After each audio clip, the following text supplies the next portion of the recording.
welcome to the deep dive. Today, we're digging into a really fascinating stack of sources. It's a strategic audit of a local political race, specifically the Sumter County District 4 Commissioner seat, focusing on the incumbent, Jeff Bogue. Right. Our goal here is to unpack this audit, understand Commissioner Bogue's performance, look at the key vulnerabilities it points out, and explore the strategic path it suggests for a challenger.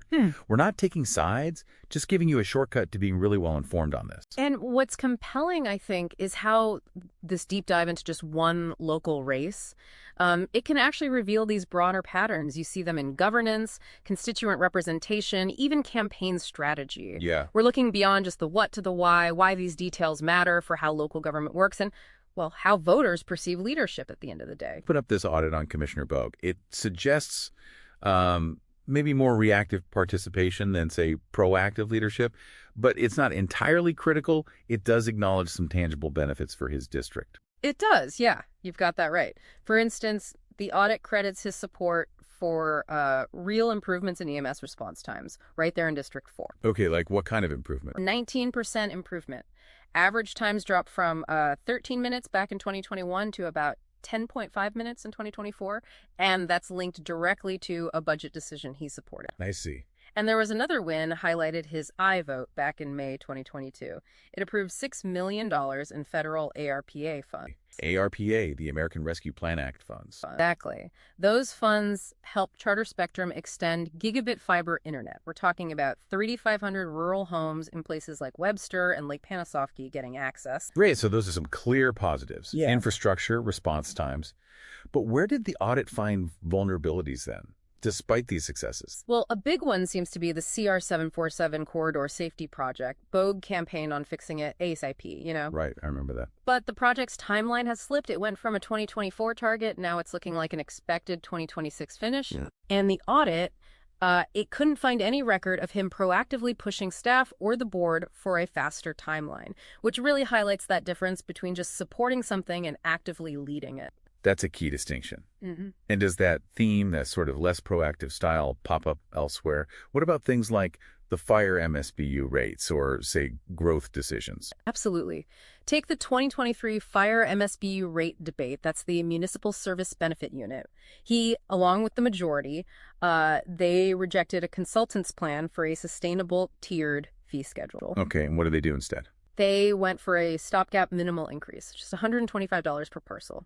The audit suggests this kind of prioritized, short-term political ease over maybe long-term fiscal health, which is interesting because fiscal solvency is often seen as a core conservative principle. An inconsistency there, perhaps. Perhaps. And on growth and zoning, it seems a bit unpredictable. Like in November 2023, he voted nay on one trucking facility permit.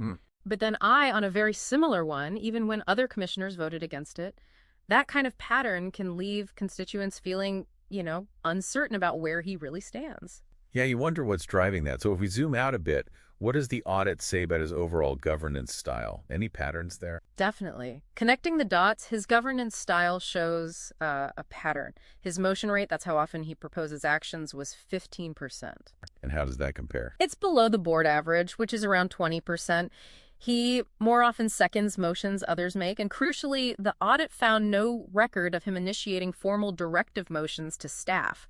Those are like direct instructions to the county administration. Gotcha. No direct orders. Right. And maybe most tellingly, 0 publicly noticed town halls specifically for District 4 residents during his whole term. That's a real contrast to what you see in neighboring counties. Wow, 0. So the audit isn't just saying this is his personal preference, it's suggesting a systemic issue. Exactly. The argument in the audit is that this isn't just about him. It's maybe a symptom of Sumter County's at-large election system. How so?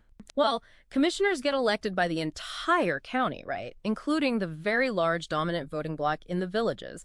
This can kind of dilute the incentive for a commissioner to really champion the specific needs of their own district, like District 4. It acts almost like a structural constraint. That's a really interesting point about local political structures. Yeah. So how does this create an opening strategically for a challenger? Well, this whole situation creates a clear strategic lane. A challenger could position themselves as, quote, a proactive, accountable voice for Sumter County's rural communities. Okay, what would that look like in practice? It means championing real fiscal prudence, no more stopgaps like that MSBU decision. It means accountable growth management, maybe stricter conditions on new developments, and definitely constituent-first advocacy. Think regular town halls. So it's not just criticism. The audit actually lays out a playbook. What are some specific tactics it suggests? Yeah, it gets quite concrete. One big recommendation: launch a District 4 project tracker on day one. Like an online dashboard. Exactly. Transparent online tracking projects like CR 747, the broadband rollout, it directly counters the incumbent's lack of new transparency tools. Makes sense. What else? Hosting regular, publicly noticed community listening sessions. Actually go out to places like Bushnell, Webster, Lake Panasoffkee. It's a direct contrast to the zero town halls and helps build that personal connection. And you mentioned using the audit's data earlier, like receipts. Critically important, yes. Use the findings from this very audit in campaign materials. Like, imagine a mailer showing the CR 747 corridor. Tagline: this road was supposed to be fixed in 2024. Why is it still waiting? So it makes the critique data-driven, not just personal attacks. Precisely. It adds weight and credibility. So this deep dive today, it's really shown how peeling back the layers with a detailed audit can reveal these patterns in local governance, leadership styles, or maybe lack thereof, and even the structural forces involved. Yeah, what really stands out is this idea that true community leadership isn't just about saying yes when initiatives come up. It's about actively ensuring they get done. Timely, fiscally responsible, transparent execution, especially when you're representing the specific needs of your community. So the question this leaves for you listening, and maybe when you look at your own local representatives, are they more like reactive participants? Or are they proactive champions for your specific district, regardless of how the election system is set up? Something to think about as you watch things unfold in your own community.